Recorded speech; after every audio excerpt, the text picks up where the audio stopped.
First topic जो है हमारा वो है monetization of the deficit. Deficit मतलब आपको पता ही होगा कि जो गैप आ जाता है बीच में, गवर्नमेंट को जितना एक्सपेंडिचर करना चाहिए और उससे ज़्यादा वो बढ़ के कर लेती है, तो वो जो बीच का जो गैप होता है ना, वो उसको डेफिसिट कहते हैं। तो अभी रेटिंग एजेंसीज जो है, सोवरेन रेटिंग एजेंसी, जो इंडिपेंडेंट रेटिंग एजेंसीज हैं, जो वर्ल्ड का जीडीपी जो कंट्रीज़ की रेटिंग करती हैं, उसमें से एक मोदी है। जैसे आईएमएफ भी होती है, तो उसमें एक मूडी रेटिंग एजेंसी है। इसने अभी भारत का पिछले बार जो इसने जो अभी करा था रेटिंग, तो उसमें BAA2 बताया था, और इस बार जो कर दिया है वो BAA3 है। इसके बाद जो आता है वो जंक आता है। तो जंग जो कैटेगरी है वो बिल्कुल ही रद्दी कैटेगरी माना जाता है, जैसा नाम है। और ये अगर आ गया तो हमारे इकोनॉमी में बहुत ज़्यादा प्रॉब्लम्स आ सकते हैं। और ये जो इनकी जो रेटिंग है वो फर्दर डाउनग्रेड ही होते जा रही है। जैसे पहले बी जैसे आपको बताया कि BAA2 था, फिर अभी BAA3 हो गया। इसके बाद ऐसा अनुमान लगाया जा रहा है इंडियन इकोनॉमिक्स के थ्रू कि आगे भी चल के इसका हो सकता है कि और भी ज़्यादा इसकी जो रेटिंग है वो कम ही होगी उससे, मतलब अगर हमने अच्छा कैलकुलेटिव स्टेप्स नहीं उठाया तो रैशनल क्या है जिसके वजह से इन्होंने ये रेटिंग जो मोदी ने इसलिए रेटिंग कम कराया है, क्योंकि आप देखिए कि ये उन्होंने ये बताया है कि मेरा क्यों कम हुआ है। उन्होंने ये बताया कि ये जो फैक्टर है आपका, ये ऐसा नहीं है, ये इकोनॉमिक फैक्टर जो ये पैंडेमिक की वजह से हुआ, क्योंकि ये तो वर्ल्ड वाइड पैंडेमिक है। तो ऐसा नहीं है कि सिर्फ हम आपके ही साथ ऐसा कर रहे हो। अभी जो ये रेटिंग आई है वो आपके इंडिया के फंडामेंटल जो रिस्पॉन्स थे, जो फंडामेंटल कैलकुलेशन थे, स्कीम्स थी, जो उनकी जो जिस तरीके से उनकी इकोनॉमिकल गतिविधियां आगे चल रही थी, उसके अनुसार ये जो रेटिंग है वो आई है आपकी। और इसमें पैंडेमिक का कोई लेना देना नहीं है। तो मैसेज जो है वो बहुत ही ज़्यादा क्लियर है कि यहाँ से अगर हम जैसा चल रहा था वैसे ही चलाते रहेंगे, तो हो सकता है आगे चल के ये जो है वो डिटोरिएट होकर जंक हो जाए, जो कि हम बिल्कुल सबसे अभी उसको तो नहीं चाहेंगे कि वैसा कुछ हो जाए। अब क्यों नहीं चाहेंगे भाई, ऐसा क्या हो जाएगा अगर जंक स्टेटस आ जाएगा? तो सबसे पहला बात कि अगर जंक स्टेटस तो जितने भी फॉरेन इंस्टीट्यूशन, अगर आप ही को अगर युगांडा में इन्वेस्ट करना होगा, तो ऑब्वियस सी बात है आप पहले देखोगे कि वहाँ की जो गवर्नमेंट है वो स्टेबल है कि नहीं, वहाँ पे कहीं रिबेलियन, साउथ सुडान जैसा कुछ रिबेल तो नहीं हो रहा है। तो कहीं कुछ मतलब आप देखोगे ना कि वहाँ का जो जो करेंसी है वो किस तरीके से परफॉर्म कर रहा है, वहाँ के जो बड़े बड़े वहाँ के अंबानीज कौन है। तो ये सब देख के इन्वेस्टर्स इन्वेस्ट करते हैं। अभी हमारे इंडिया में एफडीआईज की बात चल रही है कि चाइना से आने वाले हैं, और भी दूसरी जगह से जो बॉयकॉट हो रहा है वो इंडिया फायदा उठा सके। तो ऐसे सिचुएशन में अगर जंक स्टेटस लगा देता है कोई इंटरनेशनल ऑर्गेनाइजेशन, तो that will be worse for our country. तो इस वजह से अब ये इसके वजह से आपने देखा होगा कि स्टॉक बॉन्ड मार्केट ये सब भी इफेक्ट करता है, क्योंकि अब अगर सरकार भी चेंज होती है ना, तो स्टॉक निफ्टी और जो सेंसेक्स है उसमें उछाल या गिरावट आ जाती है।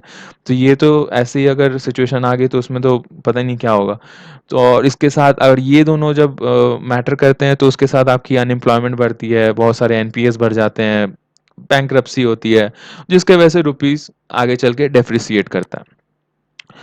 तो अभी हम लोग जो जितना भी काम ये भी हो गया है, उसके बाद हम ऐसा क्या कर सकते हैं जिसके साथ हमारा जो रूपी है, जो हमारा जो फाइनेंशियल कंडीशन है देश का, वो आगे कैसे बढ़े, अपग्रेड कैसे किया जाए। तो अपग्रेड करने का मोदी जो है वो क्या देखता होगा जिसके वजह से हमारा जो है वो डाउन हुआ है, जिसको हम अपोजिट करके अपना अपग्रेडेशन रेटिंग के ऊपर जा सकते हैं। फर्स्ट ये है कि स्लो ग्रोथ देखा होगा उसने, कि अभी फिलहाल आपने देखा होगा पिछले 1.5-2 साल से हमारा जो जीडीपी है वो कंटिन्यूअसली डाउन डाउन डाउन चलता जा रहा है। दूसरा कि राइजिंग डेब्ट्स, जो एनपीएस है, जो आपने अभी नीरव मोदी और एक्सेट्रा किंगफिशर स्कैम ये सब सारा देखा होगा, तो इसके वजह से एनपीएस और ये सब जो राइजिंग डेब्ट्स, और इंडिया जो है वो अभी $4 ट्रिलियन जो है वो लेने भी वाली है बाहर दूसरे देश से। तो इसके वजह से जो है उसका फाइनेंशियल स्टेटस जो है इंडिया का वो डाउन होते जा रहा है। एंड नेक्स्ट आती है हमारी फाइनेंशियल सेक्टर की वीकनेसेस। फाइनेंशियल सेक्टर की वीकनेसेस आपको समझ में आ रहा है, जैसा कि अभी रुपये हमारा डिप्रिसिएट करते जा रहा है, बार्गेन रेट नहीं है हमारे पास, अभी बाइंग कैपेसिटी थोड़ी कम है, सेविंग्स जो है वो मतलब पिछले डेकेड से सबसे ज़्यादा कम है, 30% पहुंच गया है। मतलब अभी फिलहाल 2-3 महीने से जितने भी जो मिडिल क्लास हैं वो सेविंग्स पे ही अपना घर चला रहे हैं, खर्चा चला रहे हैं। तो जिस वजह से बैंक्स के अंदर जितने भी सेविंग्स जो पड़े हुए थे वो भी कम हो गया है। तो मनी सप्लाई काफ़ी ज़्यादा तंग है अभी, जिस वजह से बाइंग कैपेसिटी नहीं है, फाइनेंशियल सेक्टर काफ़ी वीक चल रहा है हमारा। दिस कंसर्न्स आर लेजिटिमेट, ये लेजिटिमेट इसलिए वजह से भी है क्योंकि हमारे भारत के भी एजेंसी जितने हैं, जैसे रिजर्व बैंक ऑफ इंडिया है, उन्होंने भी ऐसा कहा है कि हाँ भाई, वो फाइनेंशियल ईयर 2021 जो है हमारा, उसमें काफ़ी ज़्यादा इकोनॉमी जो है इंडिया का वो सिंक हो जाएगा। और कंबाइंड जो फिस्कल डेफिसिट है सेंटर और स्टेट, वो दोनों ही घट के हो सकता है 12% ऑफ जीडीपी आ जाए। तो मूडी एक्सपेक्ट कि इंडिया का जो डेप्थ टू जीडीपी रेशियो है, डेप्थ टू जीडीपी रेशियो, आपको पता होगा कि जितना हम बोरो करते हैं, हमारा जीडीपी कितना, मतलब हमारे हैसियत के हिसाब से हमने कितना बोरो किया, वो जो रेशियो है वो अभी फिलहाल 72% है। और वो 84% तक जीडीपी के जा सकता है 2021 वाले फिनेंशियल ईयर में। जबकि अगर आप देखो इंटरनेशनली, तो जितने भी डेवलपिंग कंट्रीज है उसके 80% से ज़्यादा नहीं होना चाहिए, मतलब 75% इज़ वेरी रेयर। उतना तो बिल्कुल ही नहीं होना, उतना में ही काफ़ी अलार्मिंग सिचुएशन आ जाती है। अगर उससे ज़्यादा बढ़ता है तो वो 80% से तो बिल्कुल भी ऊपर नहीं होना चाहिए। और ऐसा मूडी जो है वो एक्सपेक्ट करता है, उसने ऐसे जर्नल में लिखा है कि अगले इस फाइनेंशियल ईयर के लास्ट तक 84% ऑफ जीडीपी तक पहुंच जाएगा हमारा डेप्थ टू जीडीपी रेशियो। और बैंकिंग सेक्टर है, उसमें तो नॉन परफॉर्मिंग एसेट्स तो आपको पता ही है, बढ़ते ही जा रहा है, 9% हो गया। और अभी फिर से वो अभी कल परसों एक एक 6 महीने के लिए आपने पढ़ा होगा करंट अफेयर की, 6 महीने के लिए अबॉलिश कर दिया है बैंक्रप्सी कोड वाला जो प्रावधान था। तो जिस वजह से और भी ज़्यादा को बिना कोलैटरल के भी अभी लोन मिलना शुरू हो गया है एमएसएमई और ये सब सबको, तो उसके वजह से और भी ज़्यादा कंसर्न्स बढ़ गए हैं। मैं आई एम नॉट सेइंग कि ये सब गलत है, लेकिन ये रेटिंग एजेंसीज के वजह से को उनको तो ये थिंकिंग में आ रहा है कि जिसके वजह से वो रेटिंग अब हमारा जो है वो कम करते जा रहा है। तो ये सब काफ़ी ज़्यादा फैक्टर मायने रखते हैं। बैंक्रप्सी जो दिवालिया निकलते जा रहा है, वो उसके वजह से बैंकिंग सेक्टर में काफ़ी ज़्यादा कंसर्न्स है। और गवर्नमेंट की फोकस हमेशा ऐसी रहती है कि डिस्क्रिशनरी फिस्कल स्टिमुलस जो है वो 1% ऑफ जीडीपी तक ही रहे। डिस्क्रिशनरी फिस्कल स्टिमुलस को हमेशा 1% ऑफ जीडीपी तक रखना है, जिसमें हमने काफ़ी अच्छा किया है। बहुत सारे डेवलप कंट्रीज जो हैं उनकी इकोनॉमिक में ये जो जीडीपी, ये जो डेफिसिट है, जो आपका डिस्क्रिशनरी फिस्कल डीएफएस जो है, वो काफ़ी ज़्यादा होता है। हमारे इंडिया में 1% तक रखा गया है, काफ़ी अच्छा। ये 1994 मनमोहन सिंह की सरकार से अभी तक में ये मेंटेन करा गया है।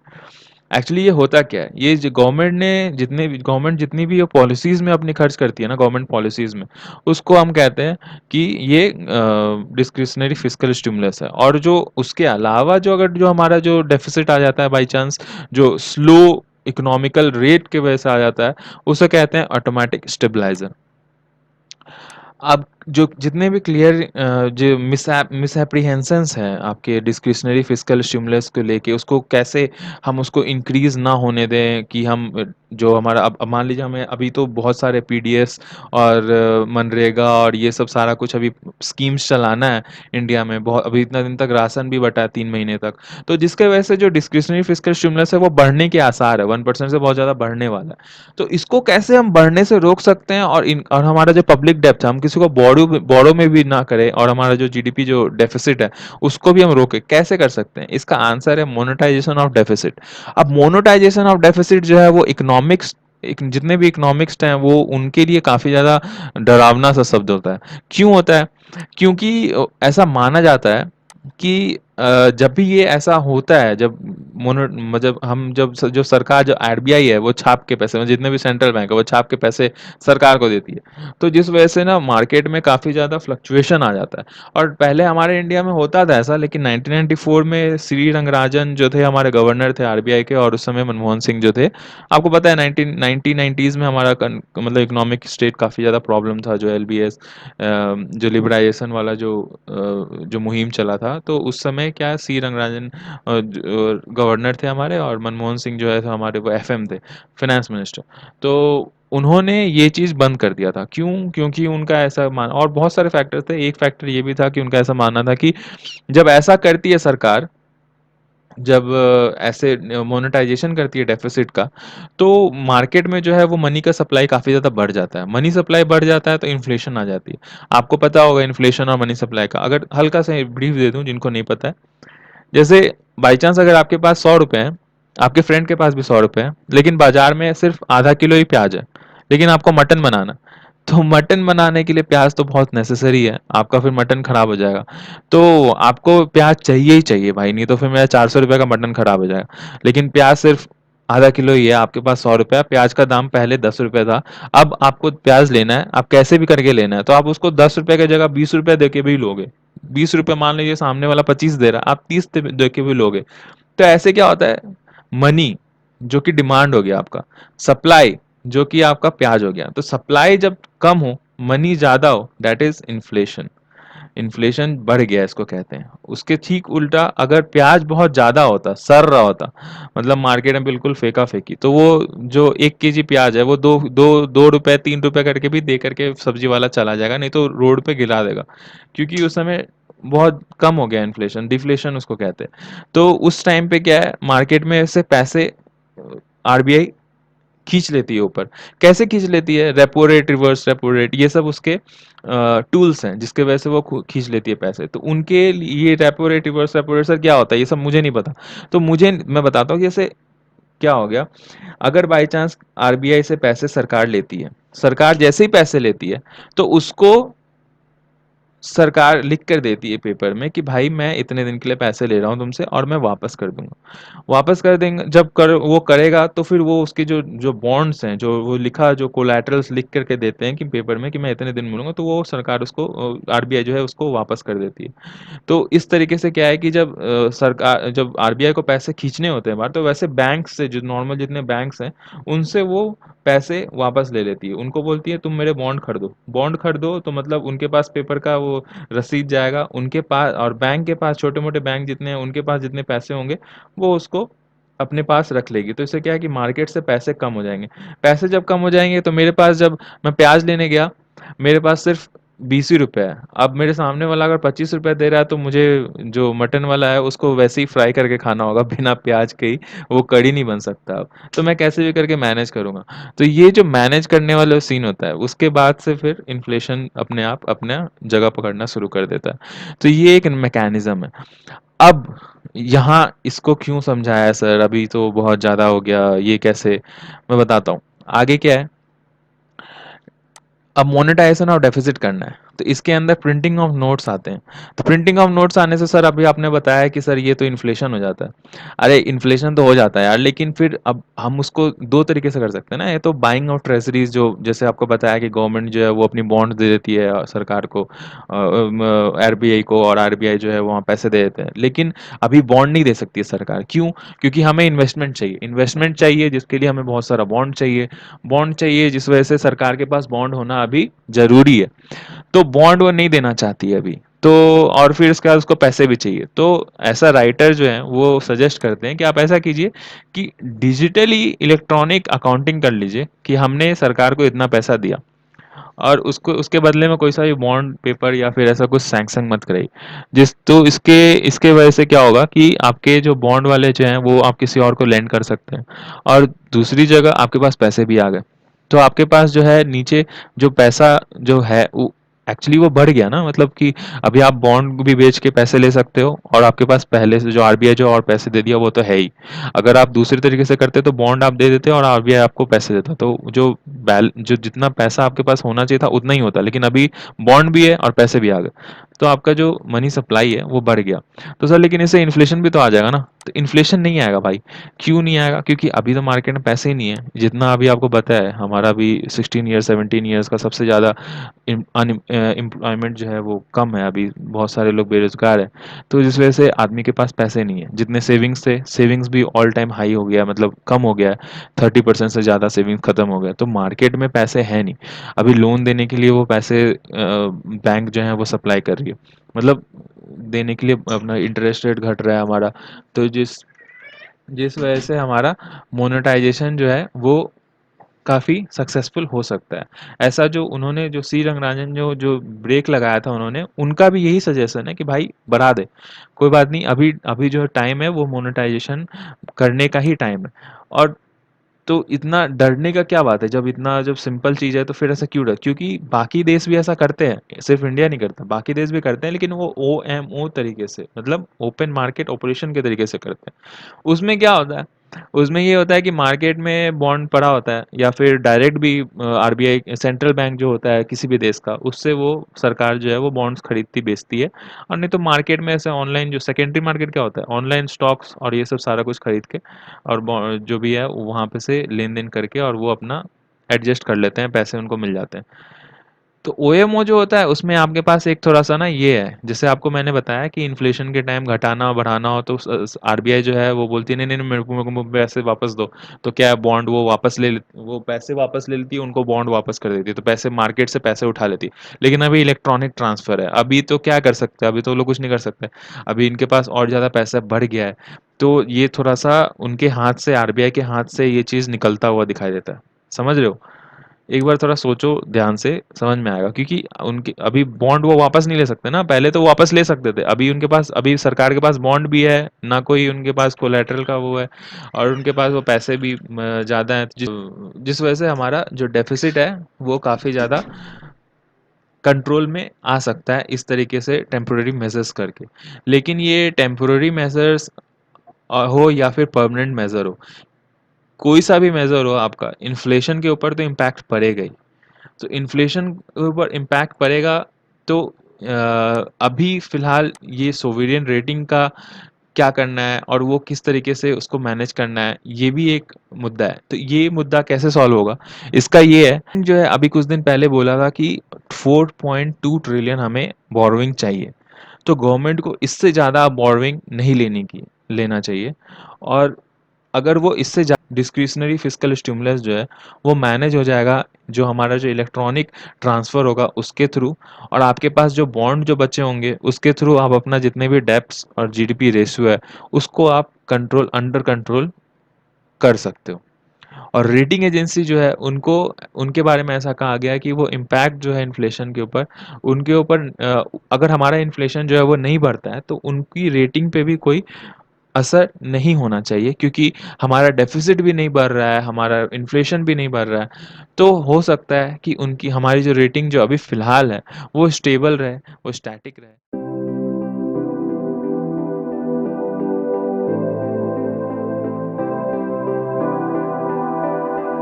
नेक्स्ट आर्टिकल है हमारा, फाइटिंग सी ब्लाइंडनेस। अभी कुछ दिन बैकग्राउंड हम डिस्कस करते हैं पहले इसका, कि अभी कुछ दिन पहले द हिंदू में एक आर्टिकल आया था, जिसमें ये कहा गया था बेसिकली कि इंडियन आर्मी को अभी थल सेना को बढ़ाने की ज़रूरत है और इंडियन नेवी अभी फ़िलहाल बजट हमारे कम है, जिस वजह से वो अभी कुछ दिन इंतज़ार कर सकता है। क्यों?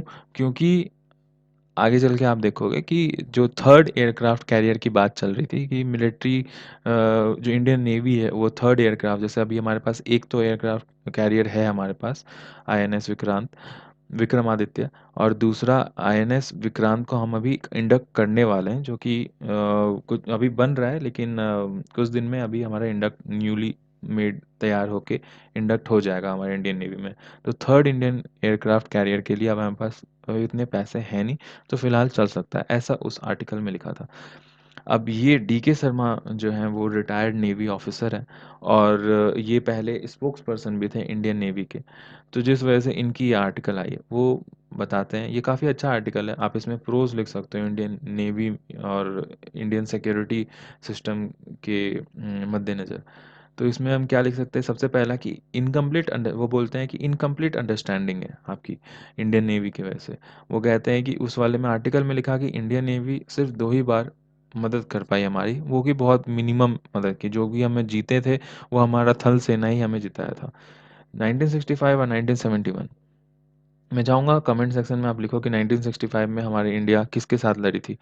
1971 में आपको सबको पता है कि इंडिया ने बांग्लादेश को आज़ाद करवाया था और पाकिस्तान की सेना को धूल चटाई थी। तो 1971 जो है वो, उसमें काफ़ी ज़्यादा जो विक्ट्री है उसमें डिसिसिव रोल हमारी नेवल जो इंडियन नेवी है उसकी भी थी, क्योंकि जितने भी आपकी जो फ्रंट्स थे बांग्लादेश के, ओखला के, ये सारा कुछ जो फ्रंट थे वो भले लैंड सेंट्रिक थे, लेकिन उसकी जितनी भी जो रसल और जितने एम्यूनेशंस और जितने भी वो राशन वाशन ये सारा कुछ था, वो बे ऑफ बंगाल के थ्रू से ही आता था। और अगर वो कम्युनिकेशन जो है वो वॉर के दौरान अगर वो टूटता नहीं, जो कराची में एक स्मॉल बोट के थ्रू उन्होंने मिसाइल जो दागा था, जो कि उनको लगा था कि कोई एक बड़ा शिप के थ्रू वो उन्हें वहाँ पे दागा जा रहा है। तो वो जो हलचल जो मचाई थी उन्होंने, तो ये इस वजह से काफ़ी ज़्यादा पाकिस्तान सकते में था, क्योंकि उनकी बहुत बड़ी सेना जो है, उनके पास नेवल अटैक उतना अच्छा था नहीं, और उनकी एक बहुत बड़ी सेना जो 1 लाख से ज़्यादा जो सेना सैनिक थे, वो बांग्लादेश में थे। तो जिस वजह से पाकिस्तान काफ़ी ज़्यादा, बिकॉज़ पाकिस्तान दोनों साइड से घिर चुका था और उनकी जो सप्लाई है वो भी कम हो चुकी थी, जिस वजह से हम वो वॉर जीत पाए। ऐसा एविडेंस भी है, एक बुक है odyssey in war and peace, उसमें सर मानेकशॉ, के सिंह, अरोरा और जो राइटर हैं वो चारों डिस्कशन में ऐसा कहते हैं, मिस्टर के सिंह, कि खुलना और चिटगांव अगर हम कैप्चर कर लेते हैं तो वॉर समझिए कि वो एंड है। और जनरल जैकब ने भी ये रिकमेंड करा था कि अगर नेवल सिक्योरिटी हमारी है तो वो काफ़ी ज़्यादा इफ़ेक्टिव होगी नेवल ब्लॉकेड बनाने में। और जिस वजह से पाकिस्तान नेवी जो कि बहुत कमज़ोर थी, जैसे even official history of Pakistan navy भी जो कहती है कि वो एक्नॉलेज करती है कि success of Pakistan counter part यानी इंडिया, वो री और रीसप्लाई की वजह से रुक गई। जो वॉर इन द सी हुई, उसके वजह से जो नेवल ब्लॉकेड जो लगा, उसके वजह से हम लोग वहाँ पे शिकस्त पा पा गए। दूसरी बात ये कि इंडियन नेवी जो है वो इफ़ेक्टिवली अपनी सारा कुछ ब्लॉकेड और वो सारा कुछ अगर नहीं कर पाती, तो हो सकता है कि पाकिस्तान उस समय स्टेलमेट कर पाती और इंडिया उस समय जीत नहीं पाता। ये भी पॉसिबल था कि पाकिस्तान हो सकता है सरेंडर नहीं करता और हमें उनसे और ज़्यादा फाइट करना पड़ता। आगे ये भी लिखा गया है कि एक दूसरे बुक ट्रांजिशन टू ट्रम्प में, कि Indian navy by record eastern fleet में ऐसा माना जाता था कि काफ़ी स्लो है रीइंफोर्समेंट के लिए और रोकथाम करने के लिए, लेकिन आईएनएस विक्रांत एयरक्राफ्ट कैरियर ने उस टाइम पर काफ़ी अच्छा काम करा और जो ईस्ट पाकिस्तान के साइड जो जो वॉर था उसको काफ़ी फुल्ली अपने अंडर कंट्रोल में रखकर हमें वॉर जिताने में काफ़ी ज़्यादा उसमें कारगर साबित हुआ।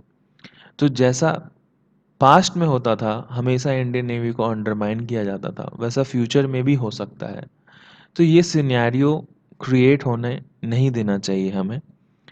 हमें दोनों विंग्स किसी भी दूसरे कंट्री से, अपोनेंट कंट्री से बराबर और केपेबल मोड में होने चाहिए।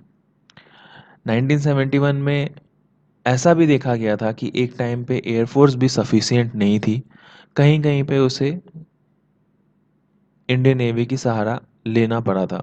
For example, carrier borne aircraft repeatedly attack करने को कहा गया था चिटगांव और कॉक्स बाज़ार एयरफ़ील्ड्स पे, और जिसकी रिक्वेस्ट खुद एयरफोर्स ने करा था।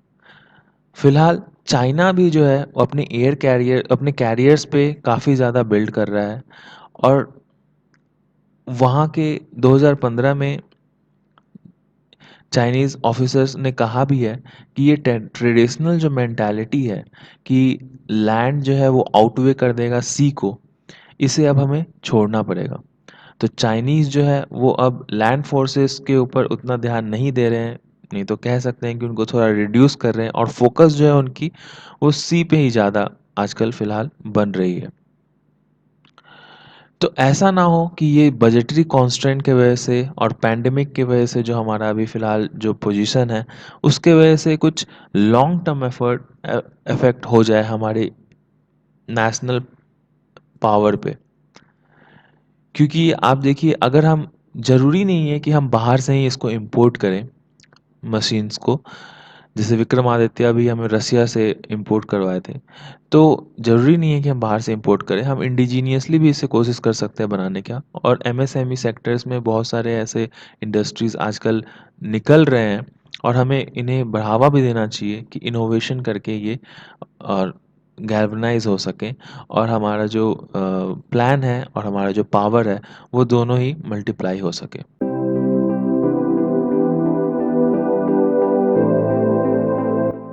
जो आर्टिकल है वो हमारा critical role of decentralized responses, इसमें तो स्टेट गवर्नमेंट जितने हैं जो पैरेलल आपकी जो लोकल गवर्नमेंट्स हैं वो किस तरीके से इक्विप्ड हो सकती हैं फिजिकल और फिनेंशियली साउंड हो सकती हैं, एम्पावर्ड हो सकती हैं, क्योंकि एम्पावर तो वो काफ़ी ज़्यादा है लेकिन फिनेंशियली उतनी साउंड नहीं है जिस वजह से वो स्टेप्स नहीं ले सकती और ऑटोनॉमी भी की थोड़ी कमी है। जो नोवल कोरोना वायरस है, पैंडेमिक जो है वो हमारे सामने एक क्रिटिकल सिचुएशन लेकर के है जिसमें हमारा जो काफ़ी बड़ा रोल है वो लोकल गवर्नमेंट्स उठा सकती हैं। कैसे? क्योंकि इनके पास इन्फॉर्मेशन मॉनिटरिंग, इमीडिएट एक्शन इन सब करने का पावर हो सकता है, होता है एक्चुअली, लेकिन एडवांटेज उनके पास थोड़ा कम है फाइनेंशियली और ऑटोनॉमी की। अगर आप देखो कि 3.5% से लेके 5% ग्रॉस स्टेट डोमेस्टिक प्रोडक्ट हमारा रिस्ट्रिक्टिव कंडीशंस के होने के बावजूद भी इतना हमारा जो रेवेन्यू है वो आ जाता है। लेकिन अब वो कितना आएगा और किस तरीके से वो फाइनेंशियली एम्पावर हो पाएँगे और लोकल गवर्नेंस के लिए, उसकी कोई वारंटी नहीं है एक्चुअली में। क्योंकि ये फ्लक्चुएट भी बहुत करता है और हमारे जो पेइंग कैपेसिटी है, जो पर कैपिटा पेइंग कैपेसिटी है, उसके अनुसार भी बहुत सारे सिटीज़ में, बहुत सारे स्टेट्स में उसकी अलग-अलग रेवेन्यू कलेक्शन होती है। ये जो आर्टिकल है वो सम सजेशन देता है कि किस तरीके से इम्प्रूव कर सकते हैं हम लोकल फाइनेंस और उनके आर्ग्यूज़ को। सबसे कोर इश्यूज़ क्या हैं जिनको हमें एड्रेस करना है? सबसे पहले कोर इश्यूज़ ये है कि raised home for 4 major challenges economic, health, welfare, livelihood and resource mobilization. ये 4 जो आपके मेन जो सिचुएशंस हैं इनको इनको एड्रेस करना सबसे ज़्यादा ज़रूरी है, सबसे ज़्यादा अनिवार्य है। These challenges have to be addressed by all tiers of the government जैसे फेडरल पॉलिटी जो मेन है जॉइंटली एंड सीवियरली।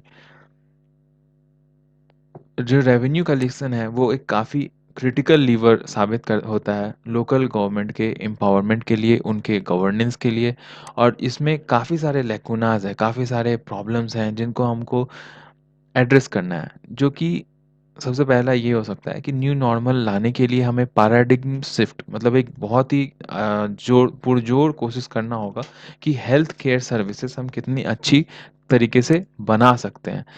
जो पैरेलल बॉडीज़ हैं 73 और 74 कॉन्स्टिट्यूशनल अमेंडमेंट एक्ट के आने के बाद पैरेलल बॉडीज़ क्या हैं? Local government. तो आपको कमेंट सेक्शन में ये बताना है कि 73 या 74 कॉन्स्टिट्यूशनल अमेंडमेंट एक्ट किस ईयर में आया है और उसके अंदर एक्चुअली क्या फंक्शन है? अगर आप बता सकते हो तो प्लीज़। तो पैरेलल बॉडी जो 73 और 74 4th कॉन्स्टिट्यूशन अमेंडमेंट के कंसिडरेशन से जो आया है हमारा, तो उसका जो फ्लो है, उसका जो फंड फंक्शन है, तो उनका जो मैट्रिक्स है, वो काफ़ी ज़्यादा प्रभावशाली है, लेकिन उनमें क्लैरिटी की कमी है और उनकी जो असाइनमेंट है फंक्शंस की, फंक्शनैरिज़ की और जो फ़ाइनेंशियल रिस्पॉन्सिबिलिटीज़ है लोकल गवर्नमेंट्स की, उनमें जो मैपिंग है, फंक्शनल मैपिंग और रिस्पॉन्सिबिलिटीज़ किस तरीके से किसको क्या बनाना है, क्या करना है, वो काफ़ी ज़्यादा कन्फ्यूज़िंग है। अगर आप देखो कि क्रिटिकल रोल जो है लोकल गवर्नमेंट की, वो काफ़ी ज़्यादा रिकॉग्नाइज़ेबल है, मतलब उनको काफ़ी ज़्यादा आप ज़रूरी समझ सकते हो और काफ़ी ज़्यादा वो ज़रूरी है भी, इस वजह से कि और इसको कैसे करके हम उसको और मोबिलाइज़ कर सकते हैं, उनके 3 फ्रंट्स पे हम इसको मोबिलाइज़ कर सकते हैं, इनकी जो फ़ाइनेंस है, उनको हम सुधार सकते हैं। कौन-कौन से फ्रंट पे? पहला, लोकल फ़ाइनेंस सुधारने के लिए, दूसरा MP LAD member of parliament local area development scheme अभी फ़िलहाल काफ़ी ज़्यादा चर्चे में होगा। आपको पता होगा कि जितने भी जो क्षेत्र के जो एमपी होते हैं, उनके पास काफ़ी ह्यूज सम होता है, क्रोर्स में और वो उस लोकल एरिया में सुधार के लिए वो उसको यूज़ कर सकते हैं। और मैं चाहूँगा कि इसके बारे में आप पढ़ो और अगर आप कमेंट सेक्शन में इसके बारे में बता सकते हो डिस्क्रिप्शन में, तो बाकी लोग के लिए भी काफ़ी बढ़िया होगा और आपकी भी एक ये हो जाएगी हैबिट कि आप जो एक बार लिख लेंगे, तो आपको वो काफ़ी अच्छा तरीके से याद हो जाएगा। 15 फाइनेंस कमीशन की जो रिपोर्ट्स थी, वो उनकी भी रिपोर्ट्स की वजह से वो उन्होंने जो फंड्स जो ट्रांसफ़र करने के कहे थे, वो भी फंड्स ट्रांसफ़र उतने एफ़िशिएंटली नहीं हुए हैं और उतने ज़्यादा बढ़ा कर के नहीं हुए हैं। 15 फाइनेंस कमीशन के बारे में आपको पता होगा, फ़िलहाल इनके चेयरमैन हैं एन के सिंह और फाइनेंस कमीशन जो होती है हमारी वो कंट्रीब्यूट करती है हमारी जो फेडरल स्ट्रक्चर है और कोऑपरेटिव फेडरलिज्म जो हमारी जो बेसिक स्ट्रक्चर है उसको इंक्रीज करने में काफ़ी ज़्यादा उसका काम होता है और आर्टिकल 280 ऑफ कॉन्स्टिट्यूशन के तहत वो हमारे साथ है। फिनेंस कमीशन अभी 15 फिनेंस कमीशन चल रहा है हमारा। मैं चाहूँगा अगर आपको पता हो कि फिनेंस कमीशन 5th में क्या हुआ था, क्या काम हुआ था? वो अगर आप कमेंट सेक्शन में हमें बता सकें। तो आज के 3-4 क्वेश्चन्स हो गए। इनमें से जो क्वेश्चन आपको आता है, आप कमेंट सेक्शन में उसके बारे में बताएँ और अपना रिवीजन भी आपका एक हो जाएगा और आपको एक कॉन्फिडेंस भी आ जाएगा। आप आगे चल के उसको भूलेंगे नहीं बहुत दिन तक। फ़ाइनेंशियल स्टेट का विश्लेषण भी वो करता है, जो उसका कोड जो उसका जो काम है फ़ाइनेंस कमीशन का, उसका ये है कि फ़ाइनेंशियल स्टेट का विश्लेषण करे और किस स्टेट को कितना मिलना है और सेंटर को कितना मिलना है, टैक्स डिस्ट्रीब्यूशन कैसे करना है, सबसे बातचीत करके जो टायर्स ऑफ गवर्नमेंट है उनको बातचीत करके और फिर उसके बाद वो सबको डिस्ट्रीब्यूट करता है। नेक्स्ट इज़ लोकल फाइनेंस कि लोकल फाइनेंस को कैसे हम दुरुस्त कर सकते हैं। लोकल फाइनेंस को दुरुस्त करने का सबसे बढ़िया जो वो कंडीशन बताते हैं कि हमें लैंड से भी रेवेन्यू लेना चाहिए, उसको भी कवर करना चाहिए। फिलहाल जो है कि प्रॉपर्टी टैक्स ली जाती है, लैंड टैक्स हम लोग नहीं लेते हैं। तो इकोनॉमिक सर्वे 2017-18 भी जो है वो पॉइंट आउट कर दिया कि अर्बन लोकल गवर्नमेंट जो है वो यूएलजीज जो है वो 44% ऑफ रेवेन्यू जनरेट कर पाती है अपने सोर्सेज से, लेकिन जो रूरल लोकल गवर्नमेंट है वो सिर्फ और सिर्फ 5% ही ले पाती है।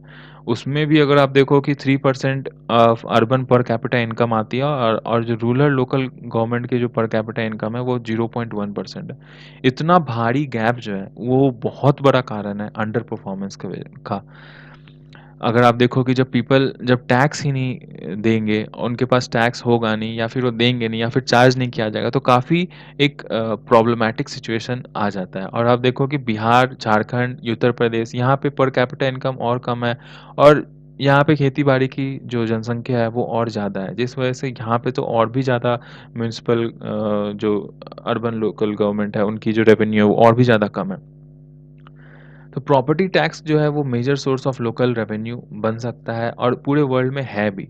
बहुत सारी जगह पे जो प्रॉपर्टी टैक्स है वो हर तरीके से टैक्स वो लेते हैं और लेकिन इंडिया में ऐसा है कि कुछ अभी नया इनोवेशन उसके अंदर नहीं आने की वजह से प्रोफेसर ओपी माथुर ऐसा कहते हैं कि 2002 और 2003 के बाद से हमारा कंटिन्यूअसली डिक्लाइन ही हो रहा है जीडीपी जो है प्रॉपर्टी टैक्स के अंदर और ये काफ़ी सही चीज़ नहीं है मतलब इसको चेंज होना काफ़ी अनिवार्य है।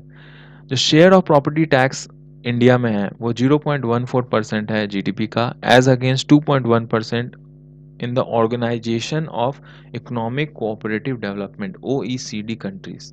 ओईसीडी कंट्रीज आपको पता होगा कौन सा है। मैं चाहूँगा कमेंट सेक्शन में आप उसके बारे में लिखो, नहीं तो मैं करंट अफेयर्स में वैसे इसके बाद की वीडियोस में बता दूंगा।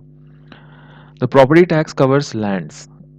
अगर आप इसको लैंड को इसके अंदर कवर करते हो तो वो इतना बड़ा यील्ड लेकर के आएगा आपको कि एग्जाम्पल अगर आप देखो कि 1998 में जब एक बॉन्ड म्यूनिसिपैलिटी और सब अर्बन पंचायत ने जब रिसर्जेंट इंडिया बॉन्ड को रिलीज करा था तो करीब करीब $4 बिलियन का रेवेन्यू हमने अर्न करा था उसके अंदर।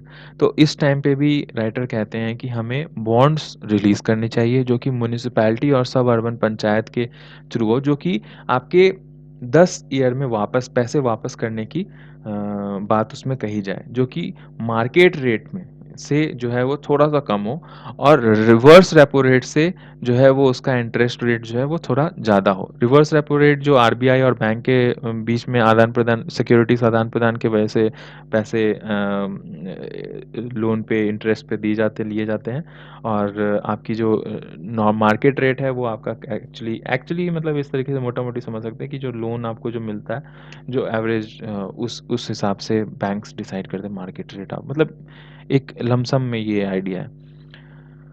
तो और थर्ड सेकंड हम लोग फ्रंट पे आते हैं वो है MP fund scheme. MP fund अब जैसे आपको बताया कि एमपी लैड स्कीम काफ़ी ज़्यादा इंपॉर्टेंट है, आप उसके बारे में ज़रूर पढ़िए क्योंकि अभी पीछे 1-2 महीने में कम से कम 5-6-7 बार आया है। अभी आपको ये भी पता होगा कि सस्पेंड कर दिया गया एमपी लैड फंड अगले 2 साल के लिए कोविड-19 की वजह से। तो इसके वजह से जो बजट में 4000 करोड़ एमपीज़ ने एमपी च मतलब इतने कम एमपीज़ में और 4000 करोड़ फंड मतलब बजट था हमारा कि इतना उसमें उनको पूरे ऑल ओवर इंडिया में स्पेंड करना है। तो ये बच गया है, तो इसको किस तरीके से लोकल एरिया के डेवलपमेंट में उसको किस तरीके से असाइन करना चाहिए, वो एक पंचायत लेवल में किस तरीके से वो ज़्यादा अच्छा कर सकें उसको असाइन करने के बाद, तो वो एक सोचने का काफ़ी ज़रूरी जगह है और स्पेशल कोविड-19 कंटेनमेंट ग्रांट्स जो हैं लोकल गवर्नमेंट्स में, एफएफसी में, वो उसको डिस्ट्रीब्यूट करना कैसे करना है, एसएफसीज़ जो क्राइटेरिया है, वो काफ़ी ज़्यादा इम्पोर्टेंट है, नीड ऑफ द ऑवर है।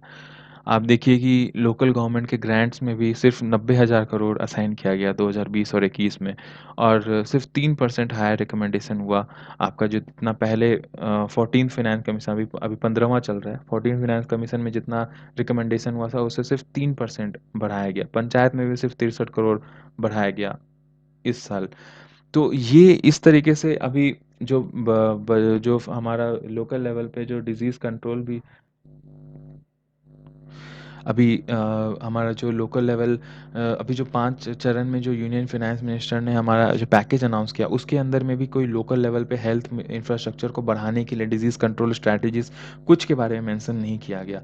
तो ये सबको अभी काफ़ी ध्यान देने की ज़रूरत है क्योंकि ये जो क्राइसिस है, पैंडेमिक जो है हमारा, वो इसके ऊपर काफ़ी ज़्यादा सवालिया निशान पैदा करता है और इसकी वजह से जो सिचुएशन है, वो काफ़ी ज़्यादा ग्रीव हो सकती है आगे।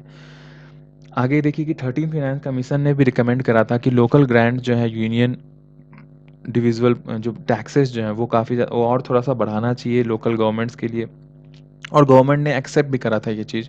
लेकिन अभी तक फ़िलहाल उसके ऊपर रिस्टोर नहीं किया गया, उसके ऊपर जो कमीशन जो है उसको रिस्टोर नहीं किया, तो कमीशन को उसको रिस्टोर करना चाहिए। नेक्स्ट जो है सिचुएशन कि फ्लड, ड्रॉट और अर्थक्वेक जो है उनके वजह से जो डिज़ास्टर आता है, तो उसको डिज़ास्टर मैनेजमेंट एक्ट के through state disaster management authority है, फिर आपका सेंटर है, तो इन सब की वजह से उनको हैंडल कर लिया जाता है, उसके लिए फंड एक्स्ट्रा होते हैं। लेकिन जो ये पैंडेमिक जो एपिडेमिक्स जो फैलती है, जो महामारी जो फैलती है, उसके लिए कुछ ख़ास उसके अंदर उतना ख़ास वैसा स्पेशल प्रावधान है नहीं और ये जो पैंडेमिक हमारे पास जो आया है, उसके में हमें काफ़ी ज़्यादा सीखने को मिला है कि इस तरीके के जो न्यू पैंडेमिक और हेल्थ चैलेंजेस जो है, जो कि अचानक से अकस्मात हमारे लाइवलीहुड और वेलफेयर चैलेंजेस पैदा कर जाते हैं। इतने सारे जो अनएम्प्लॉयमेंट हो गए, जो जो नॉ जो इनफॉर्मल सेक्टर है, उसके ऊपर इतना प्रॉब्लम आ गया। उसको किस तरीके से हैंडल करना है, उसके ऊपर एक हमारा रिपोर्ट फर्स्ट होना चाहिए और उसके ऊपर किस तरीके से 2005 की जो इतना पुराना हो गया, अभी 2020 में, 21 में किस तरीके से उसके अंदर और अमेंडमेंट होना चाहिए डिज़ास्टर मैनेजमेंट एक्ट में, उसके ऊपर सोचने का अभी काफ़ी बढ़िया सिचुएशन टाइम है और उसके ऊपर एक्ट करना बहुत ज़रूरी है। कोविड-19 जो है वो हमारा जो रियलिटी है लोकल गवर्नमेंट का, किस तरीके से वो इक्विप्ड है, किस तरीके से वो एम्पावर्ड है, ये काफ़ी ज़्यादा उजागर करता है और रेलेवेंट एक्शन उसके ऊपर लेना अभी बहुत ज़्यादा ज़रूरी हो गया है।